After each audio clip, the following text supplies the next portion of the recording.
Moto oyo ayebi esika awuti te akoyeba pe esika aza kokende te. Sila Bisalu a bêti point sur la table pour dire stop, pour dire ça suffit, pour arrêter cette hémorragie oyo ekomi kosala ba dégâts na kombo na ye. Et pourtant ye atindaka moto te, ye a mandata moto te, a déléga moto te, azalaka na porte-parole te, azalaka na attaché de presse te. Sila Bisalu, kombo na ye koma matin, midi, soir. Na gauche bakumisa, na droite bafinga. En tout cas, eza ko contribuer na image de marque et artiste te.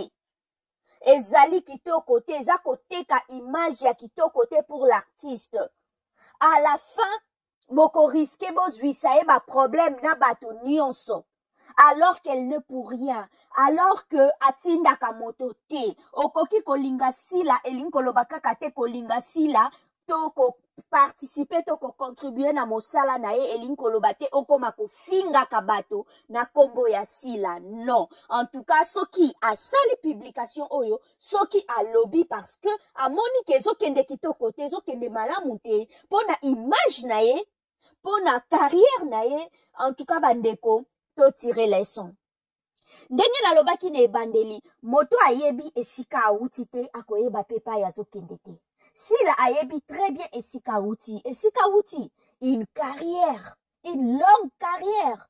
Abandi yango trop jeune, dans les années 90. Atamboli na yango ti lelo tokomi 2024.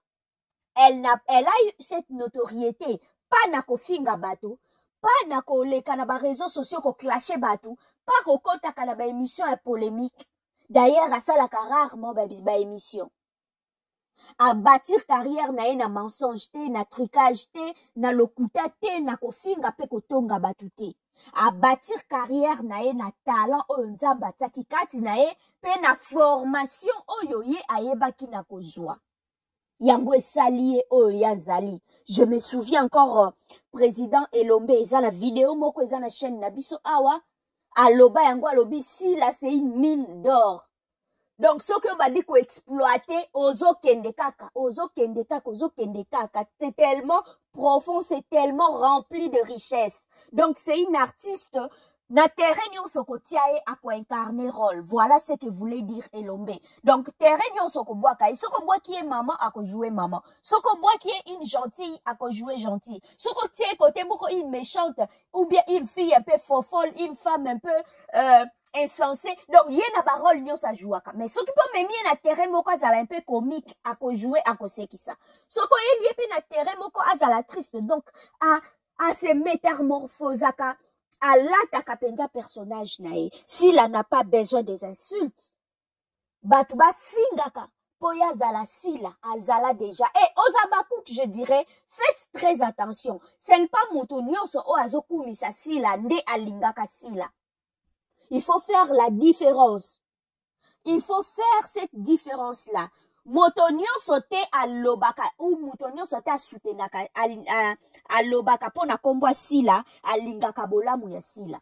Moto mosusu osala ngo pona intérêt na lucratif. Moto mosusu azosala yango po en s'approchant de sila ayeba sila abenda ba information ya sila ayeba vie na ye peut-être aza ko approcher ye ko solo la na ye. Donc faut faire très très attention. Abakou ki ya solo ako finga collègue ya sila te. Abakou ki ya solo ako pousser mosala ya sila nde ekende liboso parce que ko zwisaka koya ko finga bato na image na kombo ya sila eza ko bima lokola boza ko séparer sila na bandeko ne ya mosala. Moto mosusu aza comédien po kaka bo finga kiye po kaka bato bazolobela sila ba fingi omona po akende suko travailler kuna kolinga ko kende te po na ko garder moi personnalité na yepe moi image na ye moi lolendo wana ekibo moto a omona na okende ko jouer kuna te. Mais en vrai azane na problème na sila te mais azade na problème na bato oyo ba finga kiye soi-disant ba lobela ka sila. Il faut faire très attention ici kawana sila azana posa ya bandeko na ye sila azana posa nde mosala na ye to tombolaka et non to finga kabato na kombo na ye. Voilà, sila a bâtir carrière na ye na kotonga te asali kombo na ko finga te. Merci, abonnez-vous sur nous.